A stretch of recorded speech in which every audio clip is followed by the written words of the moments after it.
Hello friend, स्वागत है आपका हमारे यूट्यूब चैनल कुमार सॉफ्टवेयर पे। ये मेरा HTML से रिलेटेड 18 ट्यूटोरियल्स है। इस ट्यूटोरियल्स में हम लोग ऑडियो टैग पढ़ने वाले हैं। तो आइए देखते हैं कि ऑडियो कैसे बनाया जाता है HTML में। तो मैं आप लोग को एक बात बताना चाहूँगा कि जब आप कोई एप्लीकेशन बनाते हो या आप किसी तरह का वेबसाइट बनाते हो, तो उस वेबसाइट या उस एप्लीकेशन पे आप कुछ म्यूजिक सॉन्ग लगाना चाहती हो, क्लियर है? तो उसके लिए हम लोग ऑडियो टैग यूज़ करते हैं। तो आइए देखते हैं कि एचटीएमएल के थ्रू हम लोग ऑडियो कैसे बना सकते हैं और कैसे क्रिएट कर सकते हैं आप अपने एप्लीकेशन पे। तो इससे पहले मैं आप लोग को एक बात बताना चाहूँगा कि ये जो ऑडियो टैग है, ये आपका लेटेस्ट वर्ज़न में आ चुका है, मतलब कि ये न्यू है आपका। तो ये न्यू है, तो आपको ये जो ऑडियो टैग है, ये 3 ही फॉर्मेट को सपोर्ट करता है। पहला आपका एमपी3 है, दूसरा आपका ओजीजी है, तीसरा आपका वेब है। ये 3 फॉर्मेट ही आपका ये ऑडियो टैग सपोर्ट करता है। तो आइए देखते हैं कि इसको हम एचटीएमएल के थ्रू कैसे क्रिएट करते हैं। तो मैं इसको प्रैक्टिकली डायरेक्ट बताता हूँ। सबसे पहले आपको क्या करनी है कि एक ऑडियो नाम का टैग होता है, ये ऑडियो टैग लिखना है। ऑडियो टैग इसको लिखो और इसको आपको क्लोज़ करनी है ऑडियो टैग को। ऑडियो को मैंने क्लोज़ किया, क्लियर है?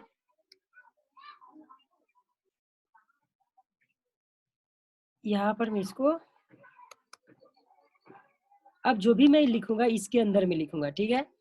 तो ये जो ऑडियो है, इस ऑडियो को यहाँ पे आपको एक प्रॉपर्टी होती है ऑडियो का, वो होता है आपका कंट्रोल्स। ये कंट्रोल प्रॉपर्टी क्या यूज़ करता है कि देखो, जैसे मैंने कंट्रोल्स लिखा, आपका ऑडियो आ चुका है, ठीक है? अभी ऑडियो आया है, मैंने ऑडियो लिया नहीं है, अभी सिर्फ़ फॉर्मेट आ चुका है ऑडियो का। तो कंट्रोल्स में क्या होता है कि जब कंट्रोल्स आप यूज़ करते हो, तो ये आपका जो पॉज़ है, ये पॉज़ आ जाता है, ये आपका वॉल्यूम आ जाता है, ये जो आगे-पीछे बढ़ाने का होता है, ये पार्ट आ जाता है। कहने का मतलब कि आप इसको कंट्रोल करना चाहते हो, कंट्रोल करने का मतलब मैं पॉज़ करना चाहता हूँ या फिर आगे बढ़ाना चाहता हूँ या फिर इसको स्टॉप करना चाहता हूँ, ये म्यूट करना चाहता हूँ। तो ये इसको बोलते हैं हम लोग कंट्रोल, ठीक है? तो ये कंट्रोल टैग पहले यूज़ कर लो, प्रॉपर्टी है ये, कंट्रोल प्रॉपर्टी यूज़ करोगे तो ही आपका ऑडियो ऐसा शो होता है, ठीक है? अब इसके अंदर में मुझे लिखना पड़ता है सोर्स। एक सोर्स है, ये सोर्स आपको लिखना है। अब ये जो सोर्स है ना, इसको अलग से हम क्लोज नहीं करते हैं, तो इसको मैं यहीं क्लोज कर रहा हूँ। अब इस सोर्स के अंदर में आपको स्पेस देनी है ऐसा, और यहाँ पर लिखना पड़ता है एसआरसी। एसआरसी रिप्रेजेंट करता है आपका सोर्स। यहाँ पर इक्वल देना, और यहाँ पे आपको आप क्या करोगे पहले कि पहले आप एक ऑडियो डाउनलोड कर लो। अगर आपके सिस्टम पे है तो ठीक है, अगर नहीं है तो आप पहले गूगल से कोई ऑडियो डाउनलोड कर लो और अपने सिस्टम के कहीं कोई एक लोकेशन पे रख दो, और उस लोकेशन का पूरा पाथ देना पड़ता है यहाँ पे। अगर आपको वो लोकेशन नहीं मिल रहा है तो क्या करना कि आपके ऑडियो पे राइट क्लिक करना, प्रॉपर्टी में जाना, और वहाँ पर आपको पूरा लोकेशन दिया हुआ रहता है, उसको कॉपी करके यहाँ पर पेस्ट करनी है, और लास्ट में आपको MP3 लिखना है क्योंकि ये आपका MP3 है। तो मेरा जो ये ऑडियो है, ये मेरा डेस्कटॉप पे है और ये मेरा इस लोकेशन पे है।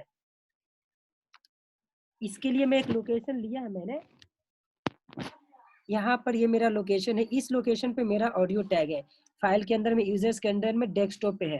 तो यहाँ से मैं इस लोकेशन को पहले कॉपी कर लेता हूँ और यहाँ पर लिख देता हूँ। कहने का मतलब कि जहाँ आपका ऑडियो है, उसका पूरा पाथ देना होता है। अब ये मैंने लोकेशन किया कॉपी। अब मेरा ऑडियो का नेम है MS। MS मैंने लिख दिया, MS मेरा ऑडियो का नेम है, MS लिख दिया, और मेरा उसका फॉर्मेट है MP3, तो मैं यहाँ पर .mp3 लिख दूंगा, ठीक है? अब जैसे ही मैंने MP3 लिखा, ये हो गया। अब यहाँ पर एक और लिखना पड़ता है, यहाँ पर आपको लिखना पड़ेगा टाइप।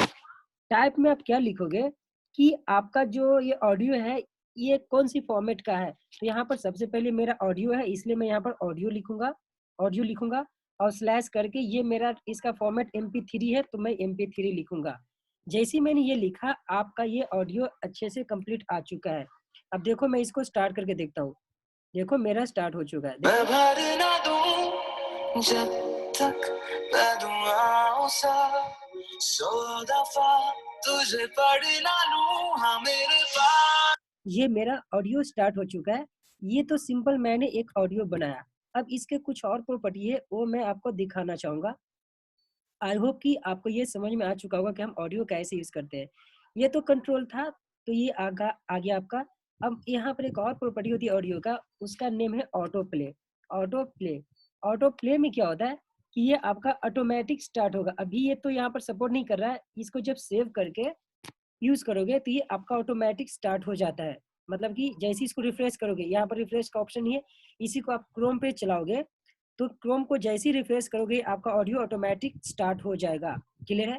तो ऑटो प्ले का यूज क्या है कि अगर आप अपने वेबसाइट पर कुछ ऐसा ऑडियो डालना चाहते हो कि कोई भी यूजर जैसे ही विजिट करे तो ऑटोमेटिक वो मेरा ऑडियो स्टार्ट हो जाना चाहिए, तो इसके लिए हम लोग ऑटो प्ले यूज करते हैं। ऑटो प्ले से क्या होता है, आपका ऑडियो ऑटोमेटिक स्टार्ट हो जाएगा। क्लियर है?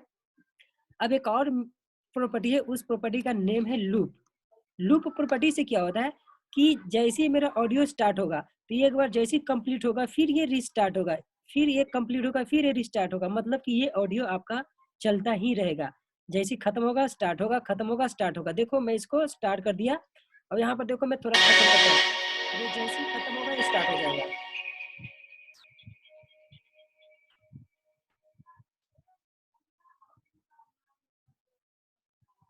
देखो ये जैसे ही मेरा खत्म हुआ और ये जैसे वैसे ही फिर मेरा स्टार्ट हो चुका है, तो ये लूप ऐसे ही चलता रहता है। देखो ये मेरा चल रहा है।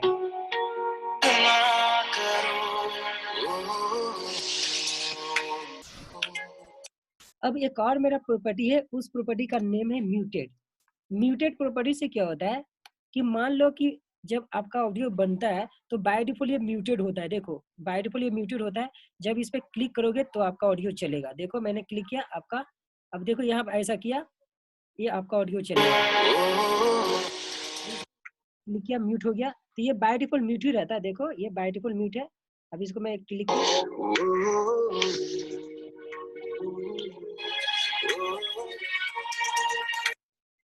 तो आई होप कि आपको ऑडियो बनाना आ चुका होगा कि हम कैसे ऑडियो यूज करते हैं। ठीक है, तो सबसे पहले एक बार फिर मैं रिपीट कर देता हूँ, ये ऑडियो टैग लेना पड़ता है। इस टैग के अंदर में ये मेरा controls auto play loop muted property है। ये प्रॉपर्टी का यूज क्या है, कंट्रोल से आपका ये पूरे बटन आते हैं, मतलब ऑडियो आपका शो हो जाएगा। ऑटो प्ले से क्या होता है कि आपका ऑटोमेटिक ये ऑडियो प्ले हो जाएगा। ये ऑटो प्ले किस सिचुएशन में यूज किया जाता है, मान के चलो कि आपके वेबसाइट पे कोई यूजर विजिट कर रहा है तो कुछ आप ऐसा एडवर्टाइज डालना चाहते हो कि ऑटोमेटिक वो प्ले होना चाहिए। इस सिचुएशन में हम लोग ऑटो प्ले यूज करते हैं। लूप से क्या होगा कि आपका ये कंटिन्यू चलता रहेगा, जैसे एक सॉन्ग खत्म होगा फिर स्टार्ट हो जाएगा। आई होप कि आप लोग को ये ट्यूटोरियल समझ में आ चुका होगा। Thank you, bye bye.